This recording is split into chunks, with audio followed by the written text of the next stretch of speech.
Hi there, I'm Chris Smith. And I'm Ree Morgan. And we've reached the climax of day 2 at IFA. Now, yesterday was all about the hard news, the breaking stories. Today was all about touring the stands and getting a real feel for the products that we saw today. Hey, Ree. Yeah, we got our hands dirty today here at IFA. So speaking, you'll find out about that later. But first up, we went to see Sony this morning and their brand new Pocket HD camcorder, the PM1, which I in particular found very, very interesting. Really nice with its swivel lens and the capacity to shoot full HD video as well. Nice design too. What do you think, Ree? I loved it. The colour, it was orange, and it was really easy to use as well. It felt like a bit like the Sanyos with the shoot, like the camera and then the film mode, just one touch away. And it was bigger than the Flip, but it was much lighter. It was like as light as a feather, I'd say. And then we trekked it over to Toshiba, where they have embraced Blu-ray, and they're not just embraced them, they become their BFF. I had a look at the Toshiba P500, which is their Blu-ray laptop. Now, there's no denying it's a massive piece of kit. It actually is bigger than my telly back at home, but it is quite impressive. It's got a massive 18-inch screen, a rewritable Blu-ray drive, amazing set of speakers and upscaling capability. I mean, for their first go, I thought thumbs up to Toshiba. That's pretty good. Definitely. It's about time they embraced the Blu-ray, and good luck to them, we say. So next up, we saw the Toshiba Camilio, or however they like to pronounce it, S20, which is an extremely cheap full high definition camera, just £120, and it's super thin as well, like the thinnest. So it's 17mm, really, nice budget piece of kit. Would you prefer that to the Sony? Which was your favourite, the Sony or the Toshiba? I think for style points, I think I'd have to go for the Toshiba. For build quality, maybe Sony. You get that little bit of extra class with them, but both really nice products, and it's good to see HD camcorders coming down in price a little too.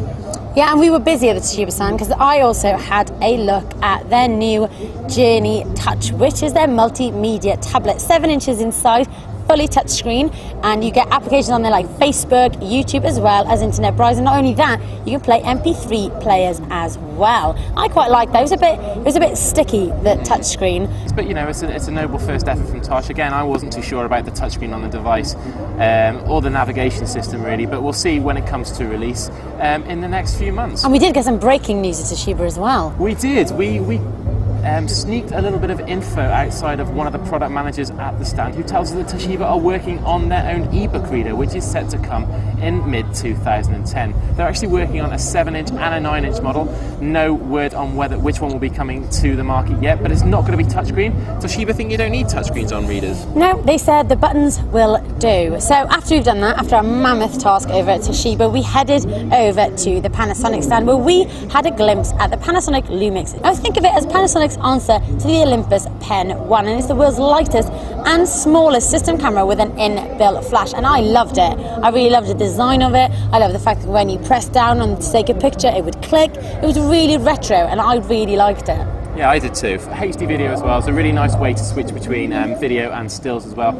Amazing retro design, interchangeable lenses, which is nice. But yeah, take a look at our hands-on. You'll get more details on that. Yep. And then after that, I had a bit of playtime, I think. We headed over to the hottest gadget at IFA 2009. It was in the Philips stand, and we were raving about it yesterday. In fact, everyone here has been raving about it. It is the Philips Intimate Massager number 2. And I've never been so embarrassed. There's a whole audience watching me doing my hands-on. And yeah, it was nice.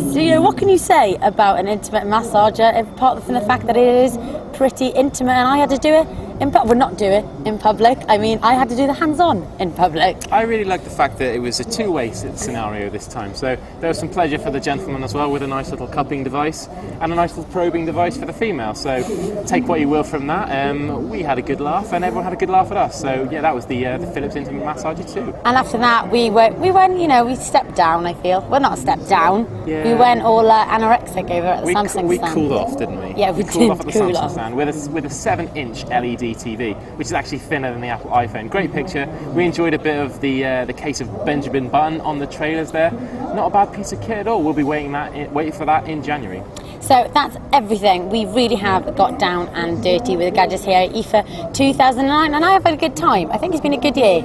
this year? It's been better, certainly been better than last year. Lots of exciting stuff, big TVs, 3D you expect, but some really cool products as well. So we're off for a pint. I think we've earned it.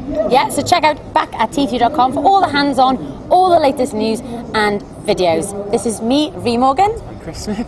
here at T3.